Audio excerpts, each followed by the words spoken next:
Hey everybody, it's Drew from 198 Methods, back here in the woods in Vermont with a quick update on our LNG campaign, liquefied natural gas as they call it.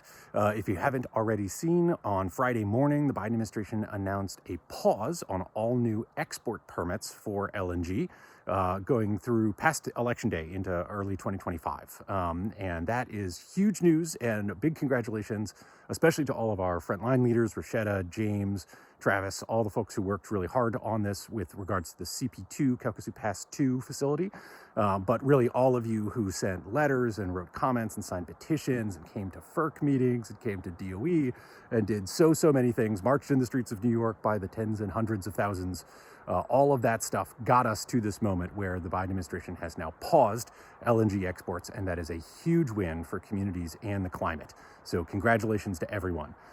Because of that announcement, we have also canceled the plans for the sit-in at the Department of Energy, February 6th through 8th. So again, if you haven't heard already, that action has been called off for now because the Department of Energy is where we're getting this pause on export permits. And so having gotten what we wanted from them, we're not going to shut down the Department of Energy that particular day. A couple important caveats about the campaign. First and foremost, as you've heard me say a couple of times, this is a pause while they reevaluate the criteria for writing export permits. So we still have a lot of work to do to convince the Biden administration that LNG exports are bad for the climate. They've said they're willing to consider that and pause the permits while they consider it, but they haven't actually ruled yet that LNG export is bad for the climate and makes his climate goals impossible to meet. So we need that determination. It's called a public interest determination from the Department of Energy.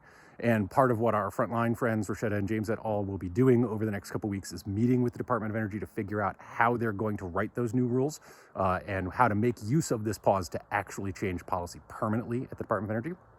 Another important caveat to the rule that came out is that it only applies to export permits that are written by the Department of Energy. So we do still expect that FERC, the Federal Energy Regulatory Commission, will consider the CP2 application because that's not for exports, that's to build the thing. Probably CP2, if it can't get the export permit in the next year, which would be covered by the pause, CP2 is probably done for. There are a bunch of other export terminals that are essentially earlier in the planning process, and we have to wait and see what they will do. Will they pause their applications at FERC? Will they withdraw their applications from FERC? But FERC permits are not covered by the DOE pause, and so we need to wait another few weeks until FERC's next monthly meeting, which is February 15th, to find out essentially how those companies are reacting to it and whether FERC will still consider LNG export terminal projects and how they'll rule on them in light of the DOE pause. And then the third thing that's important about this is to say that it only applies to LNG exports. So domestic LNG terminals where they just liquefy the gas to put it into a pipeline and take it back out of a pipeline and put it back into a power plant, that kind of stuff, that's all still totally legal and approved by the Biden administration. And we'll have to wait and see. Again, mostly FERC would be the agency that would have jurisdiction over that, but also state public utility commissions would have a lot of authority over this. So if you've heard us talking about and sharing these webinars where we're talking about how to intervene at utility commission dockets and state level utility regulation around gas, these will all become more important, and they're not covered by the pause. So we didn't win a victory over all gas or all fossil fuels. We just got a pause on LNG exports in particular. And that's why we are especially not calling off our Days of Solidarity action with Appalachians Against Pipelines, who have been leading the fight to stop construction of the Mountain Valley Pipeline, which has all of its permits and applications. They got rammed through by Joe Manchin's dirty deal last summer. Construction has been continuing through the winter on the MVP, but there are still ways to slow and stop that project going forward and make sure that the pipeline never comes into operation. And so that's what we're working on with Appalachians Against Pipeline next week, January 29 to 31. You can check the link in this post for ways to sign up and find out more. Plan an action or join an action near you. There are a bunch already planned.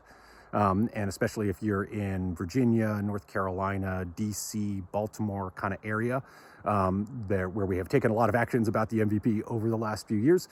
There are already a bunch of good actions planned in those states and in cities nearby. And so check those out and come out next week for one of the AAP solidarity protests.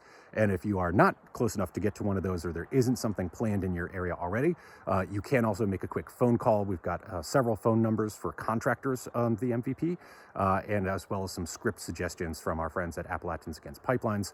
And you can use those to call in and give the contractors who are making the MVP construction happen, give them a piece of your mind and tell them to stop building the MVP, stop working for the pipeline company, because it is causing destruction of our climate, our communities, and our common home. So all that stuff is in the blog post connected here. Again, congratulations to everybody who signed petitions and sent comments to FERC and DOE and President Biden and all that stuff.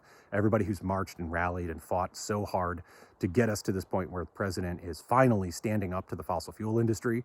It is a limited victory. It is a partial victory. The campaign goes on, but it is really good news and really exciting. And it is all thanks to your work and the work of frontline leaders and folks all around the world who've been fighting to stop the LNG build-out. So congrats, and we'll see you back in the streets next week.